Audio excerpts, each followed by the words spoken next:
Elbette oyun ahamiyeti bizde yukarıdaydı bizim için. Ancak onun için.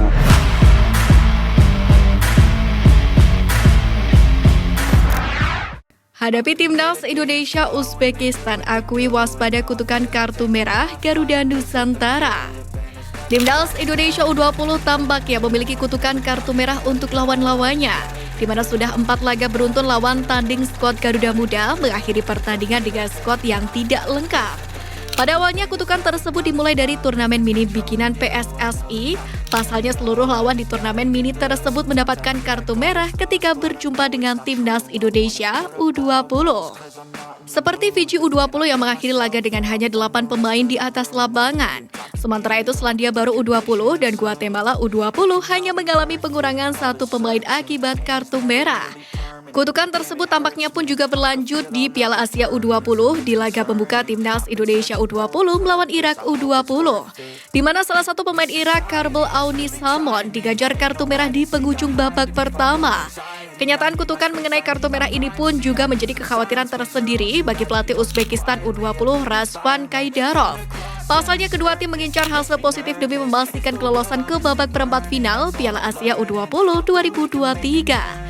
Selain itu, Uzbekistan U20 juga telah kehilangan 1 pemainnya karena terkena kartu merah saat bersua dengan Irak. Dalam hal ini, Razvan Kaidarov mengakui tensi laga yang tinggi mengakibatkan pemainnya bertindak emosional. Sang pelatih menegaskan akan berdialog dengan pemainnya. Ini adalah turnamen U20, para pemain masih belum terbiasa dengan suasana seperti ini dan mudah terpengaruh, ujar Kaidarov. Coret sejumlah pemain, Indra Syafri memaksimalkan pemain multiposisi di Timnas Indonesia U22 SEA Games. Timnas Indonesia U22 disiapkan untuk SEA Games 2023 di Kamboja pada Mei mendatang. Indra Syafri memanggil 34 pemain untuk dijajal kemampuannya dalam TC gelombang pertama yang sudah dimulai sejak 1 hingga 8 Maret mendatang. Pemain-pemain terpilih akan melanjutkan TC sampai dengan 16 Maret. Kemudian akan ada pemain lagi yang akan dipanggil buat pemusatan latihan tahap kedua. Sejauh ini Indra Syafri sendiri menyebut sekitar 19 pemain akan dicoret dalam daftar training camp tahap pertama ini. Pemain tidak terpilih akan dipulangkan ke tim masing-masing. Karena memang kualitas pemain-pemain kita yang ada sekarang hampir lebih dari 10 itu sesuai dengan apa yang kita harapkan. Jadi dari 34 dikurang 18 hingga 19 pemain itu kualitasnya pantaslah menjadi bagian dari tim ini. Tetapi nanti akan bersaing lagi dengan pemain lain. Jelas Indra Syafri.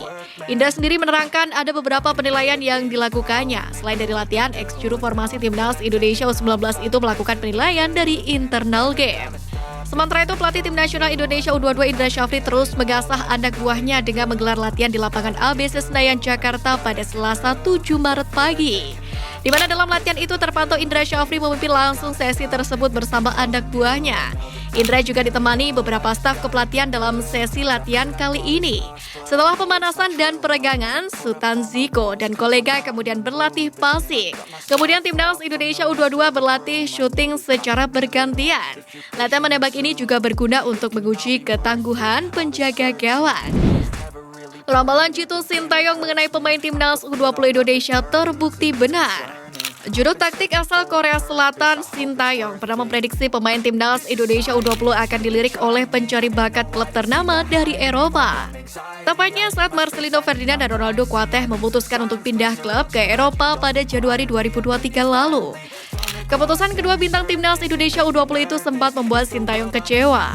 Seperti diketahui, Marcel bergabung dengan klub kasta kedua Liga Belgia yakni KMSK Denze, sedangkan Ronaldo direkrut oleh klub kasta kedua Liga Turki yakni Bodrumspor.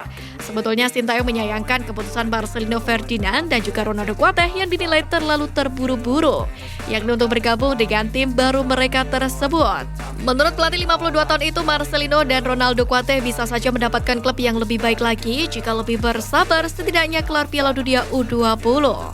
Sayangnya kesempatan hilang untuk mendapatkan tim yang lebih baik. Seharusnya Marcel mencari klub baru setelah Piala Dunia U20 selesai. Pastinya harga dia akan berbeda setelah Piala Dunia U20. Apalagi musim Eropa baru mau mulai lagi di bulan-bulan itu juga. Jujur saya belum tahu harga dia di tim sekarang berapa, ujar Sintayong di lapangan C Gelora Bung Karno, Jakarta pada Rabu 8 Februari lalu. Prediksi Sintayong pun bisa dibilang sudah tepat, sebab para pemain timnas Indonesia U20 dikabarkan mulai dipantau sejumlah pemandu bakat klub-klub ternama Eropa setelah mentas di Piala Asia U20 ini. Tepatnya pada pertandingan Grup A Piala Asia U20 2023 antara timnas Indonesia U20 kontra Suriah pada Sabtu lalu. Kabarnya laga tersebut turut dihadiri salah satu pemandu bakat klub papan atas Liga Rusia Dinamo Moskow, yakni Yuri. Pada kesempatan itu Yuri terlihat berada di tribun penonton dengan didampingi salah satu orang Indonesia bernama Arya Pradana. Namun pemandu bakat itu mengkritik penampilan gelandang timnas Indonesia U20 yakni Arkan Fikri yang dinilai kurang maksimal menjadi sektor lini tengah.